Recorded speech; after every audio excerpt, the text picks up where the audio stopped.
Bismillahirrahmanirrahim. Assalamualaikum warahmatullahi wabarakatuh. Alhamdulillahi rabbil alamin. Wa bihi nasta'in ala umuri dunya waddin. Salatan wa salaman ala habibina Muhammad wa ala alihi wa ashabihi wa man tabi'ahu ila yaumiddin. Amma ba'du. Ikhwani wa akhwati azzani Allah wa iyyakum jami'an. Semoga Allah Subhanahu wa ta'ala senantiasa melapangkan hati kita untuk mendengarkan nasihat-nasihat petuah-petuah yang dapat memperteguh keimanan kita di tengah kegoncangan, di tengah zaman yang penuh dengan ujian dan fitnah ini. Saudara yang Allah muliakan, setiap manusia, setiap orang pasti tidak pernah lepas daripada kesusahan hidup. Laqad khalaqnal insana fi kabad. Sungguh telah kami ciptakan manusia, sedang manusia itu dalam keadaan bersusah payah. Manusia itu akan selalu dirindung dengan masalah. Manusia itu akan selalu mendapati dalam kehidupan masalah demi masalah. Dan itu memang sudah fitrahnya manusia.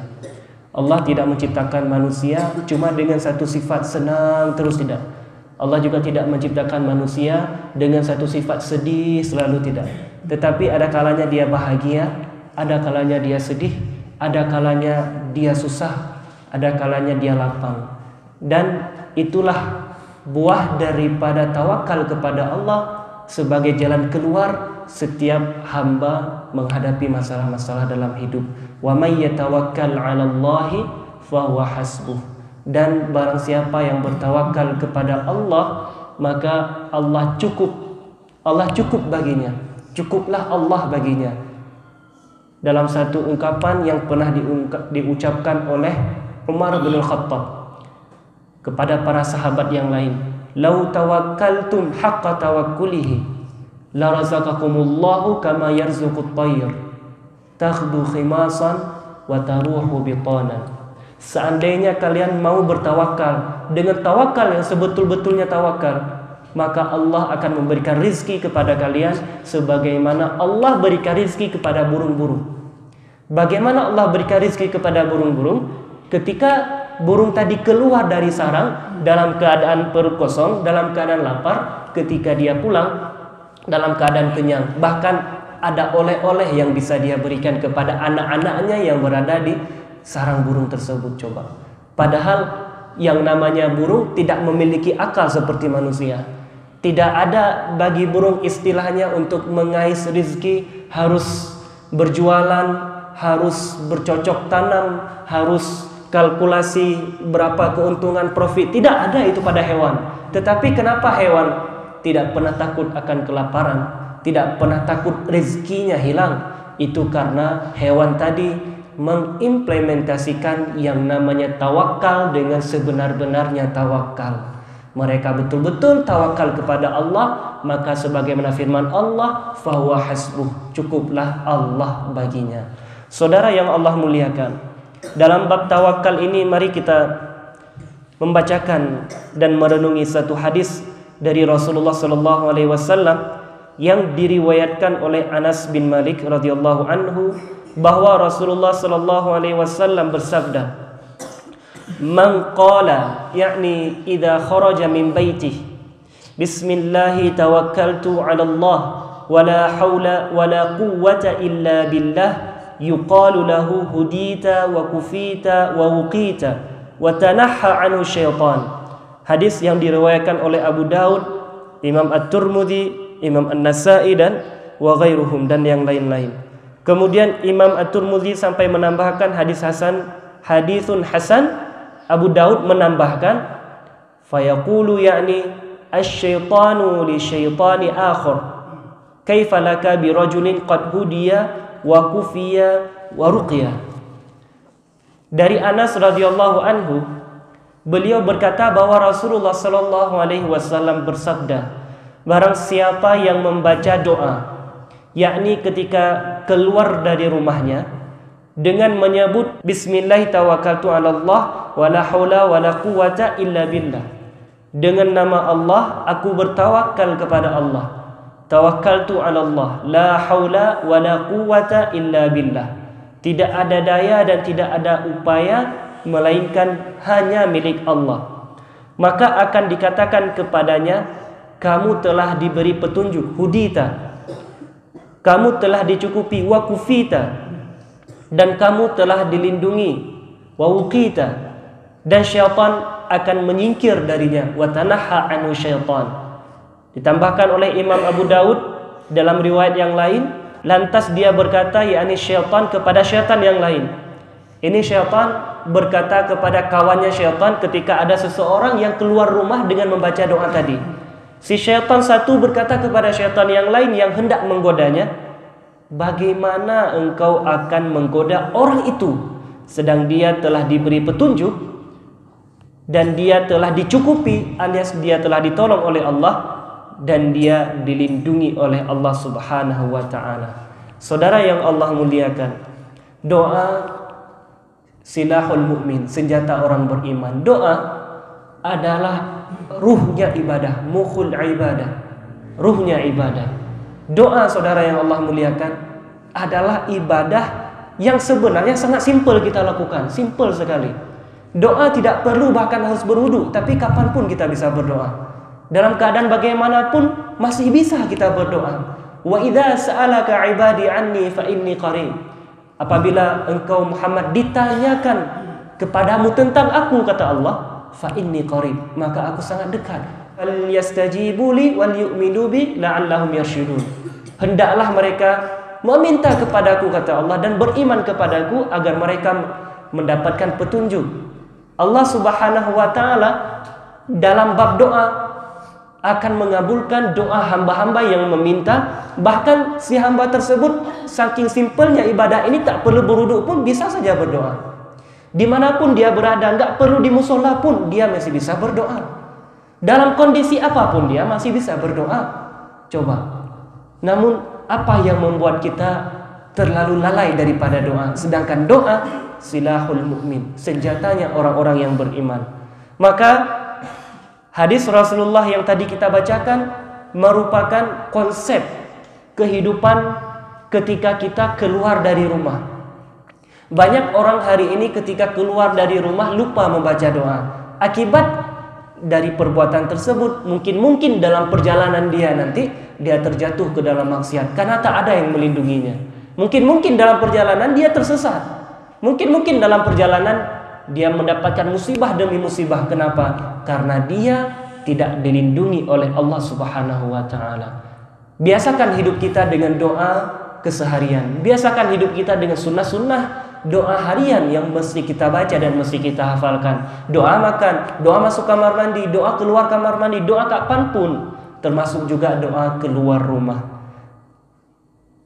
Bismillahi, dengan nama Allah.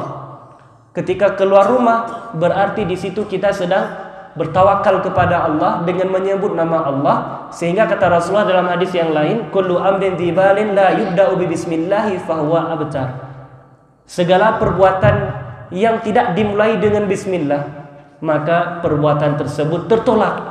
Dia mau keluar tetapi keluarnya menuju sawah misalnya, namun dia tidak mengucapkan bismillah ketika keluar dari rumah, maka perjalanannya ini tidak membuahkan pahala apapun.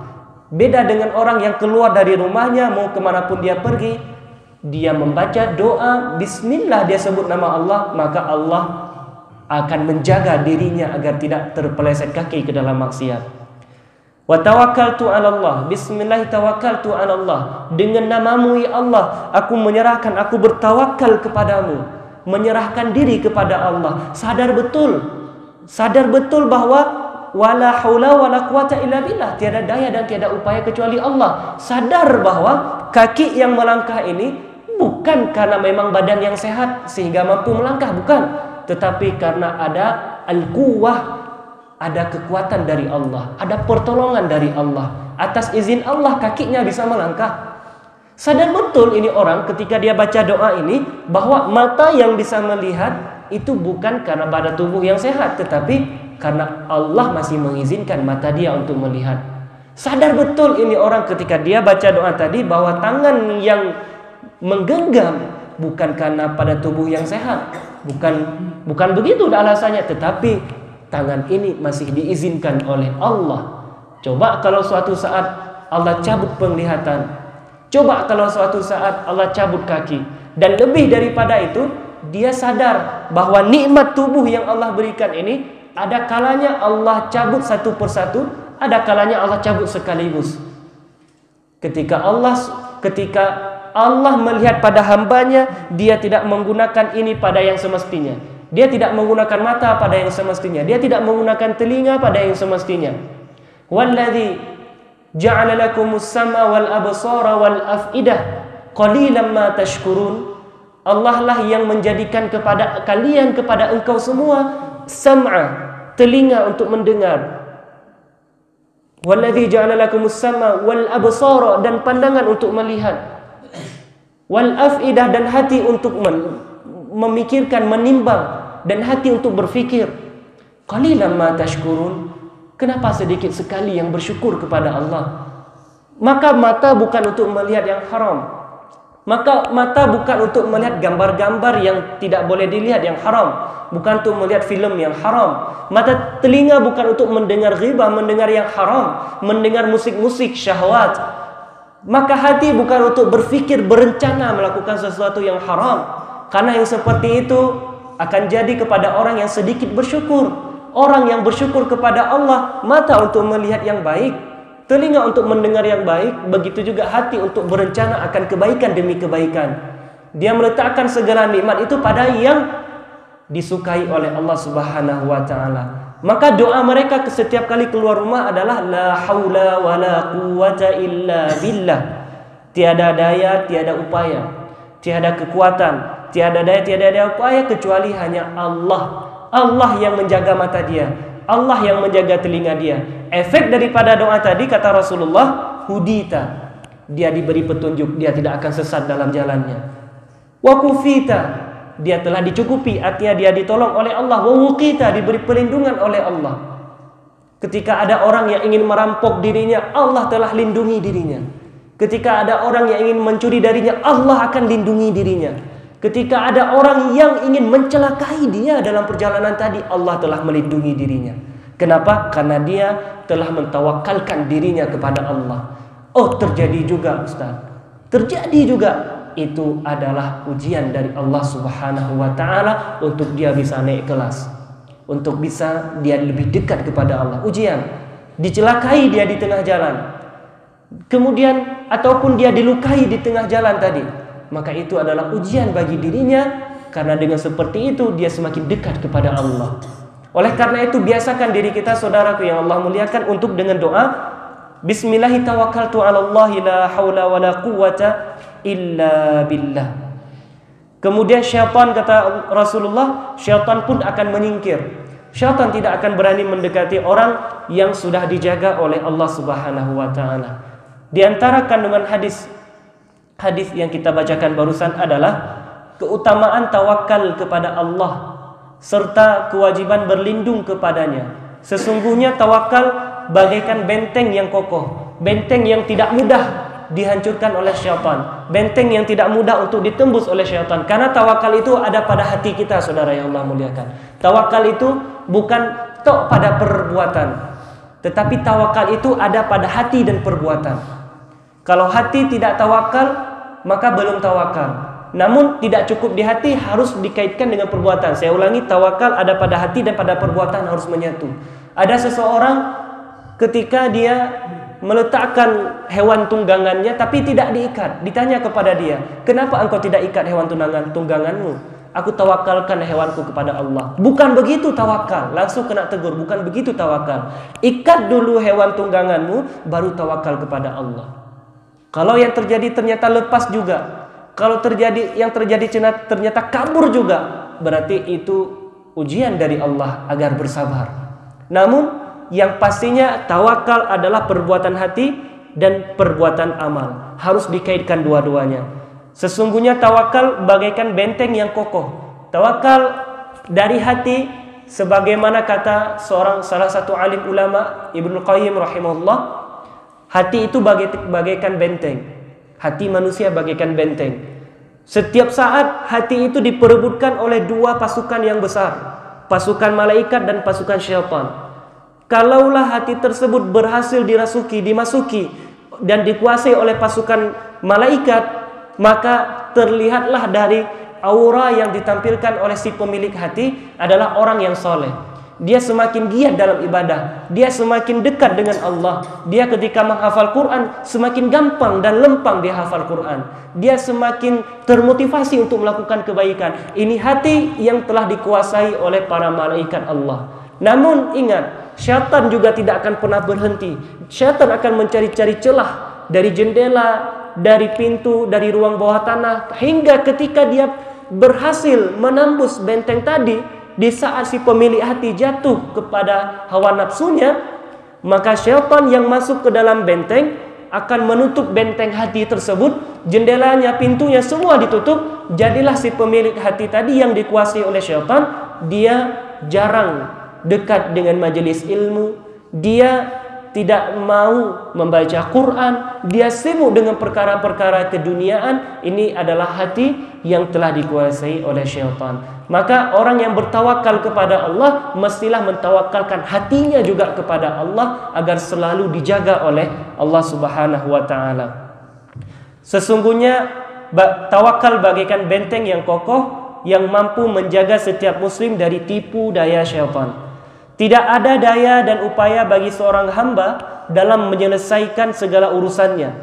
Kita keluar rumah untuk menyelesaikan hutang bukan karena memang kita lagi ada kemampuan bayar hutang, tidak. Tetapi itu karena daya dan upaya dari Allah agar kita mampu membayarkan hutang kita. Kita keluar rumah kemudian menuju toko kita bukan karena kita sehat badan kita bisa bekerja pada hari itu, tidak. Tetapi karena memang Allah masih mengizinkan kita untuk bisa beraktivitas seperti sedia kala. Ini dia konsepnya. Melainkan dengan pertolongan Allah Subhanahu wa ta'ala semata. Subhanallah. Pemeliharaan dan penjagaan yang diberikan Allah Ta'ala kepada orang-orang yang beriman dari gangguan syaitan. Orang yang beriman kepada Allah, orang yang tawakal kepada Allah, maka Allah akan menjaga dan memelihara dia. Fakuntu sam'ahu alladhi yasma'u bihi, wa basaru alladhi yubsiru bihi, wa yadahu allati yubtishu biha, wa rijlahu allati yamshi biha. Maka Allah akan jaga pandangannya tidak jatuh ke dalam yang haram, telinganya tidak mendengar yang haram, tangannya tidak mengambil yang haram, kakinya tidak melangkah kepada yang haram. Ini orang yang dijaga oleh Allah dari syaitan. Ketidakmampuan syaitan dalam menggoda orang yang telah diberi petunjuk oleh Allah dan telah dia tanamkan kecintaan kepada keimanan sehingga ia menjadi perhiasan dalam hatinya. Syaitan juga memiliki titik lemah. Walaupun syaitan tidak tidur untuk menggoda manusia, tetapi dia juga memiliki titik lemah. Dan titik lemah syaitan adalah ketika seseorang tawakal kepada Allah Subhanahu wa taala. Syaitan ternyata tolong menolong untuk menyesatkan umat manusia. Antara syaitan satu dengan syaitan yang lain. Maka kami sering sampaikan, barang siapa seseorang yang tidak merencanakan dalam hidupnya, tidak menyusun strategi hidup untuk menjadi lebih baik, berbuat kebaikan, maka syaitan akan memberikan rencana agar dia berbuat keburukan demi keburukan. Hari ini kalau kita tidak merencanakan sesuatu, apa yang mesti kita peroleh? Berapa ayat yang mesti kita hafal? Berapa orang yang mesti kita tolong? Maka ingat, syaitanlah yang akan merencanakan bagi dia. Syaitan dengan syaitan yang lain telah membuat rencana. Ini pulang dari sini nanti ada syaitan di sana jumpa, nih mereka harus bertemu. Ketika mereka bertemu, mereka harus berbicara ghibah ini. Nah, pulang dari ghibah ada syaitan di rumah telah menunggu. Ini kalau dia pulang ke rumah dengan dia dapat informasi-informasi ghibah tadi, dia harus marah kepada anaknya, dia harus marah kepada istrinya.